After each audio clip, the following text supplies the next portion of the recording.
Speaker, sir, this bill seeks to achieve certain objectives such as accelerating the development of about 75,000 kilometer world-class road network across the state with implementation of various high-value road projects as well as fast-tracking the approach needed for matters related to land acquisition, rehabilitation, and resettlement along the road corridor. Environment and forest clearance and regulating the traffic on highways and enhancing road safety, encroachment, control and scientific management of highways in our state. एथिरे sir 75,000 kilometre road तैयारी हेबो बोली कुहागला किंतु यह केबे सुधा हम are कौन तारीख देले नहीं कि वर्ष देले नहीं 2036 मसीहा सुधा ना मुहूर्त काल 2047 मसीहा सुधा करा ना 5 वर्ष भितर करेंगे जदि 5 वर्ष भितर करार अच्छी तेरे वर्ष को 15,000 किलोमीटर पड़ा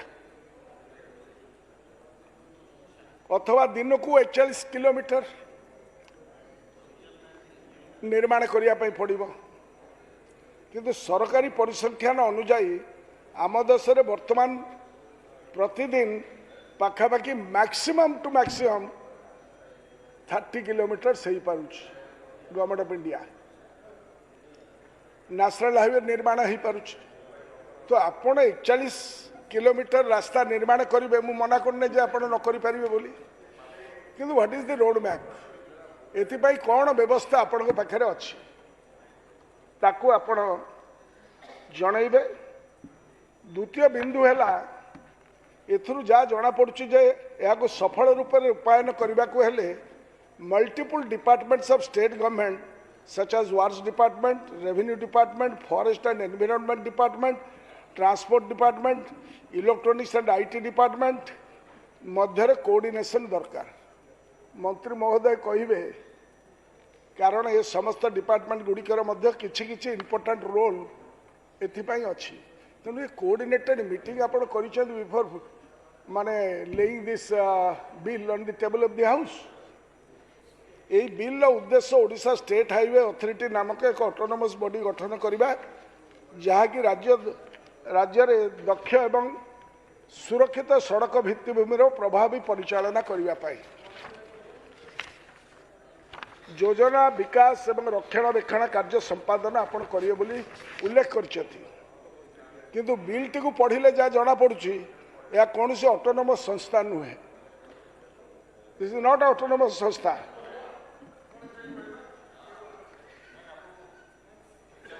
बस पड़ी यार किसी ऑटोनोमी मध्य नाही। प्रथमतः बिल कौन सी जगार चैप्टर 7 अंडर रे स्टेट हाईवे अथॉरिटी रो चेयरमैन किए हेबे एवं ताकर क्वालिफिकेशन कौन हेबा दरकार ता उल्लेख करा जाय नाही। द्वितीयतः क्लॉज 34 सेक्शन 4 अनुजाई the chairperson and full time members shall be appointed by the state government on the recommendation of a search committee, search and selection committee। यही सर्च एंड सिलेक्शन कमिटी रे केवल सरकारी अधिकारी माने रहिबे मेंबर अछती जथा chief secretary, ward secretary and आउ जने सेक्रेटरी सही भली क्लॉज 35 अनुजाई the state government may in its discretion terminate the term of office of any member including the chairperson at any time. Their termination is discretionary power of the government। Clause 35 रो term of office of members विषय उल्लेख अच्छी जे सदस्य मानक पदर कार्यकाल साधारण 5 वर्ष हम एवं कौन व्यक्ति बयस 62 वर्ष ऊर्ध्व ही नथिबो से सर्वाधिक 65 वर्ष पर्यंत सदस्य पदर रही पारिबे। एतद व्यतीत क्लॉज 37 ने उल्लेख अच्छी जे कौन सी सदस्य पुनर्निजुक्ति हेले ताकर बयस 64 वर्ष रु कम होइथिबो 64 this seems to be a great anomaly which needs to be rectified जेहेतु 5 वर्ष कार्यकाल अवधि दिया जीवो तेणु अपर एज लिमिट 67 वर्ष रहिबा कथा किंतु ता रही नहीं मु जाने ना मंत्री महोदय तो करेक्शन करदे मुझे भूल कहूथी I stand to be corrected किंतु आपण तो बिल जा सबमिट करछंती मु तो पढ़ी जी जानी पारली एवं रीअपॉइंटमेंट समय जो मैक्सिमम एज लिमिट 64 वर्ष रही क्लॉज 35 रो प्रोविजन को contradict करुच्ची because a reappointment is also otherwise an appointment. Clause 10 रे उल्लेख थिबा कंट्रोल जोन जहाँ की 25 meter distance from the boundary of highway to any land एवं 15 meters within the municipal limit of a town और a village आबादी यह clearly define हेबा कथा ए जो 25 मीटर कि 15 मीटर डिस्टेंस यह एरियल डिस्टेंस आज द क्रो फ्लाइज ना बुले बंकई जहाँ को जमी सुहाइला भाई मापिबा डिस्टेंस आपको टे बुझेदेवे ये विलेज आबादीटा कौन it has not been define यह डिफाइन ही नहीं 15 metre distance urban areas and rural areas पाई समान केमती रहिला रूरल एरिया रे जो बाटे रास्ता जीव एवं अर्बन पॉकेट भितर जिते गोटे रास्ता जीव सेम डिस्टेंसटा केमिति हम एका मापकाठी तो हो पार नहीं आ उपरे जो डाउट रोची ताकू टिके क्लियर करेंगे एतद व्यतीत यार रेफरेन्स पॉइंट कौन हम ताकू जदि आम न धरबू तेज आम ठीक भाव रही पारूँ क्यों पॉइंट रु क्यों पॉइंट को डिस्टेंस मपा तार उल्लेख करा जाए ना यही बिल टी अनेक प्रोविजन अन्य स्टेट हाईवेज एक्ट रु कॉपी कराई कॉपी पेस्ट कराई किंतु या 25 मीटर परिवर्ते 100 मीटर उल्लेख अच्छी राजस्थान एक्ट रे तेणु 25 मीटर कहीं निया जाइछि व्हाई नॉट 50 मीटर और 100 मीटर्स क्लॉज 15 ने उल्लेख करा जाइछि no agricultural land situated within the control zone shall be converted for non-agricultural purposes without prior sanction. किंतु ओडिशा लैंड रिफॉर्म्स एक्ट अनुजाई एग्रीकल्चर लैंड को नॉन एग्रीकल्चर पर्पस पाई कन्वर्सन करिया को राज्य सरकार अनेक वर्ष तलू तहसीलदार मानक क्षमता देइछथि hence it is to be seen how these two statutory laws can be reconciled and there will not be any ambiguity. The restrictions mentioned in the bill to restrict use of highways and access to highways seems to be too restrictive and the amount of fines and penalties proposed to be imposed seems to be too harsh. In some cases, the penalty runs into lakhs, even 5 lakh rupees and imprisonment up to 1 year to 5 years. Every provision रही which is excess since in many cases the fine as well as the imprisonment are extendable the law enforcing and may impose the maximum limit of fine and penalty by doing so it will be too harsh punishment for the common man अन्य राज्य गुड़िकर similar acts रे fine एवं penalty अपेक्षाकृत बहुत कम परिमाण अच्छी तेणु clause 31 30 गोटे अद्भुत प्रोविजन कर मंत्री महोदय सेठी लिखाई अद्भुत कहीं कहूँ प्रायर परमिशन नहीं कौन सी व्यक्ति हाईवे लैंड को केमिति एनक्रोच कर कथा लिखाई एक असंगति बोली मु मन करुच्ची सेहीपरि क्लॉज 32 गृहर कार्य 1 घंटा वृद्धि करागला 32(4) प्रोवाइजर उल्लेख करा जाइछि जे जड़े व्यक्ति एनक्रोचमेंट पाई परमिशन को रिन्यू करि परिबो ये अद्भुत कथा जेहेतु रिन्यू करने कौन सी मैक्सिमम टाइम लिमिट मेंशन करा जाए नहीं यार अर्थ जड़े व्यक्ति इंडिफिनाइट पीरियड परमिशन को रिन्यूअल करी हाईवे लैंड को एनक्रोच करी रखिबा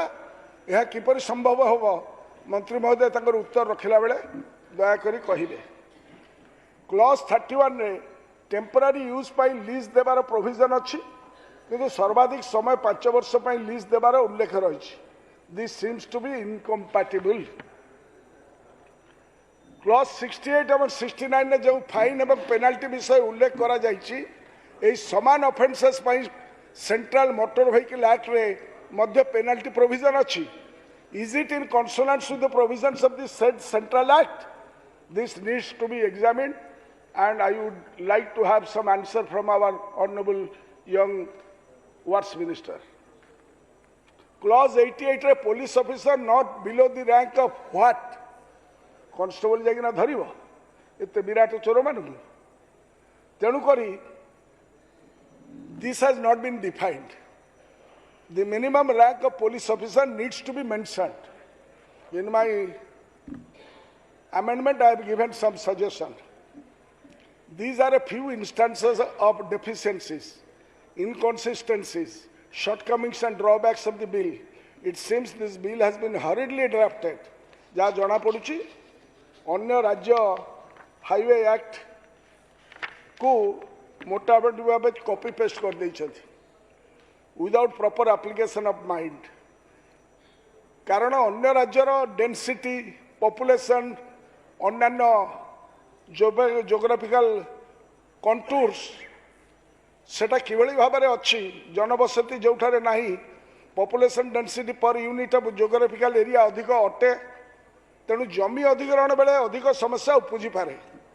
विशेषतः आदिवासी अध्युषित जिला गुड़िक अथवा शेड्यूल एरिया रे जेहेतु land sale in that place is prohibited transactions पर रेस्ट्रिक्शन अच्छी पेशा एक्ट आमर लागू है नहीं तेणु जो गुड़ा शेड्यूल एरिया बाटे जो गुड़ाक जीव से जगार आमर कंपेनसेशन किभली भाव में हम पेमेंट समय लैंड वैल्यू डिटरमिन करला बेले असुविधा मध्य होउची तेणु बेंचमार्क वैल्यू ऑफ लैंड बहुत कम था सेठी आदिवासी इलाका मानकरे सेति सरकार ध्यान देवा उचित। रेगुलेशन 2 ऑफ द 1956 एक्ट अनुजाई आदिवासी जमी अण आदिवासी माने शेड्यूल एरिया रे किनी पारिबे नाही। So keeping this in back of your mind आमे कार्यक्रम करवा उचित। आम राज्य रे गोटे एक्ट एक्सप्रेस हाईवे दि ओडिशा एक्सप्रेस हाईवे एक्ट 1964 1964 मसीह जितेबाला एक्सप्रेस हाईवे हैला बिजू पट्टनायक सेतेबाला एक्सप्रेस हाईवे करथिले जो माने पारादीप को कनेक्टिविटी दे दिया जाए 1964 मसीहार दि ओडिशा एक्सप्रेस हाईवे एक्ट 1964 यही एक्ट अनुसार जो कार्यक्रम बिजू बाबू करते सबुदिन इतिहास रे लेखा होकर रही किए चाहबा न चाह मु मंत्री महोदय को इच्छा करूली जे आपण ये जो नुआ बिल आनिले ये असूया भाव बिजू बाबू प्रति कौन पाई ये ओडिशा एक्सप्रेस हाईवे एक्ट 1964 भितर आपण ये प्रोविजन गुड़ाक आनी पारि न था कौन? What made you not to do that when something is existing? जे एते असूया भाव ये ओडिशा को जदि नव ओडिशार निर्माता किए था बिजू बाबू तेणु बिजू बाबूर से जो the Odisha express highway act 1964 act अनुसार आपड़ जदि आपको करते आमे आपन को बहुत धन्यवाद मत दे था। एक्सप्रेस वे निर्माण कार्य हो आसूला यथा प्राय 650 किलोमीटर व्यापी नॉर्थ साउथ रोड कॉरिडोर जहाँकि बिजू एक्सप्रेस वे भावे परिचित ताहा मध्य ओडिशा एक्सप्रेस हाईवे एक्ट 1964 रो प्रोविजन अनुजाई होउथला। तेणु Biju express highway northern southern and western Odisha को संजोग करुला। आज को प्राय 60 वर्ष एवं कार्यकारी आसुवा एक्सप्रेस हाईवे एक्ट को बर्तमान ये बिल द्वारा रिपील करा जिवो किंतु एथरे कौन सेमिति असुविधा है कौन प्रलम्ब असुधि रहा और जहाँ कि ना रे थबो बिजू तमे टच करो तो 440 करेन्ट तुमको लगुच ये मानसिकतार आपण माने मुक्त हवा पाई मु इच्छा करी यही बिल किसी नुआ कथा नुहे देशर विभिन्न राज्य गुड़िक तथा उत्तर प्रदेश राजस्थान पंजाब महाराष्ट्र मध्य प्रदेश केरल गुजरात रे मध्य रेस्पेक्टिव स्टेट हाईवेज एक्ट अच्छी एठारे केवल गोटे राज्यर एक्ट रु भल भल प्रोविजन को देखिए आम राज्य केउ गुड़िक प्रযোज्य ये बिल स्थान देते आम लोकंर उपकार होता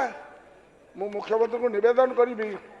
जे आ उपरे तांको लेवल गोटे मीटिंग करूँ calling all this stakeholders अन्य राज्य मानक जो मैंने अच्छा जदि आपणकर ये जो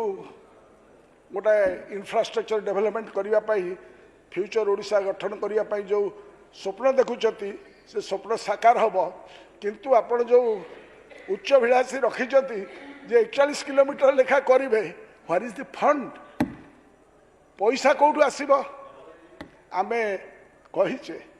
जे आपण को कही ओरिसिड एक्ट को आपण ओरिसिड एक्ट बदल रे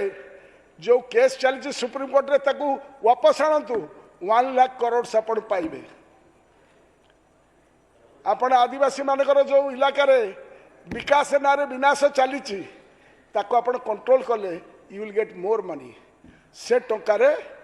आपण गेनफुली से एरिया मानक कार्यक्रम करें तेणु किसी अमेंडमेंट आनी to I come in the second reading but then with these words I end my